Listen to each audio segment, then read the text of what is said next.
হঠাৎ করে মনে হতে পারে এসব হলিউড কিংবা তামিল সিনেমার কোনো দৃশ্য। গত 2 সপ্তাহে দুটি সংঘর্ষ, এ যেন ঘন ঘনই ঘটছে ঢাকা ও সিটি কলেজের শিক্ষার্থীদের মধ্যকার এই সংঘর্ষটি। অভিভাবক, শিক্ষক, শিক্ষার্থীরা সবাই বলছেন এই সংঘর্ষ ঘটার জন্য বড় কোনো কারণ লাগে না। চলতি পথে কথা কাটাকাটি কিংবা সোশ্যাল মিডিয়ায় বিভিন্ন গ্রুপ থেকে ট্রল আর মিমের কারণেই ঘটছে এই সংঘর্ষ, যার উত্তাপ ছড়ায় আশপাশের সড়কে এবং ব্যবসা প্রতিষ্ঠানেও। এদিকে শিক্ষাবিদরা বলছেন এখনই লাগাম না টানা গেলে মুখ থুবড়ে পড়বে এসব কলেজের শিক্ষা ব্যবস্থা। বিস্তারিত মাহমুদ হাসানের প্রতিবেদনে।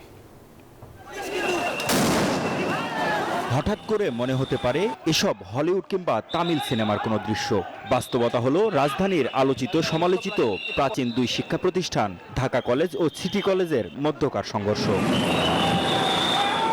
বহু আগে থেকেই পড়াশোনায় ভীষণ সুনাম আছে 2 কলেজের শিক্ষার্থীদের, আবার কারণে অকারণে রক্তক্ষয়ী সংঘর্ষে জড়ানোর নজির আছে অহরহ। সম্প্রতি খাতা কলমে যতটা মনোযোগ তার চেয়ে বেশি মনোনিবেশ রাজপথে নিজেদের অবস্থান জানান দিতে। এগুলো যেরকম উস্কানিমূলক পোস্ট দেয়, এগুলো থেকে মূলত কলেজের সূত্রপাত। আর দোষ কোনোদিন একার হয় না। বাসায় ফিরতে পারবো কিনা এরকম কোনো অ্যাসিওরিটি পাইতেছে না। পার্সোনাল দ্বন্দ্বকে এরা সামষ্টিকগত কলেজের দ্বন্দ্ব হিসেবে পরিগণিত করে। তাদের মধ্যে একটা সুন্দর আলোচনার মাধ্যমে একটা সুষ্ঠু সমাধানে আসুক। আমাদের যে কলেজগুলো বন্ধ থাকতেছে, পরীক্ষা বর্জন হচ্ছে, এগুলো যেন না হয়। কিন্তু কেন কদিন পরপরই এমন সংঘাত সহিংসতা? কি এমন কারণ আছে যাতে প্রতিনিয়তই রক্তক্ষয়ী সংঘর্ষে জড়াতে হচ্ছে শিক্ষার্থীদের? কেবলই কি প্রভাব বিস্তার নাকি অন্য জটিলতা?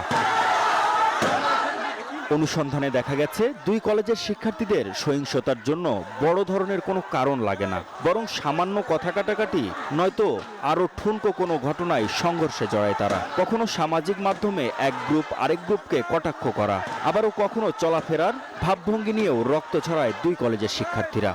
যারা অপরাধী তাদেরকে ধরতে হবে। এই সম্পদগুলো আমাদের শিক্ষার স্বার্থে, জাতির স্বার্থে আমাদের সবাইকে এই সমস্ত বিষয়গুলো দেখতে হবে। শিক্ষার্থীদেরকে আমরা অলওয়েজ বলি বিশ্বমানের থার্মিক্স রড, সালাম স্টিল থার্মিক্স, দেশের একমাত্র থার্মিক্স রড। তোমরা দায়িত্বশীল আচরণ করবা। সুনির্দিষ্ট কোনো কারণ আমাদের কাছে এখনো জানা নেই। একবারে এক এক ধরনের বিষয় নিয়ে শুরু হয়। শিক্ষার্থী, অভিভাবক, শিক্ষক, প্রশাসন সবার সম্মিলিত প্রচেষ্টায় একটা স্থায়ী সমাধানের দিকে আমরা যেতে পারি।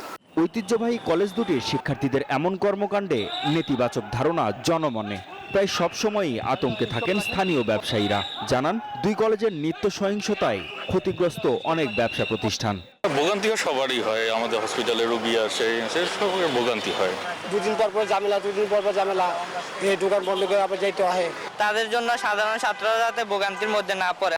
ঐতিহ্যবাহী 2 কলেজের সামগ্রিক শিক্ষার পরিবেশ নিয়ে শঙ্কা প্রকাশ করে সরকারের কঠোর হস্তক্ষেপ দাবি এ শিক্ষাবিদের।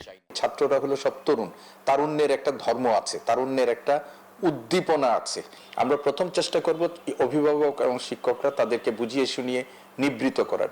কিন্তু সেইটা যদি ব্যর্থ হয় তাহলে আমাদের দেশের হাতে, সরকারের হাতে যে আইনি ক্ষমতাটুকু আছে সেটা প্রয়োগ করে হলেও আমাদেরকে এটাকে এখন নিয়ন্ত্রণ করতে হবে। প্রয়োজনে দুষ্কৃতকারী চিহ্নিত করে কলেজ থেকে বহিষ্কারের পাশাপাশি প্রশাসনের কঠোর তৎপরতারও পরামর্শ তার।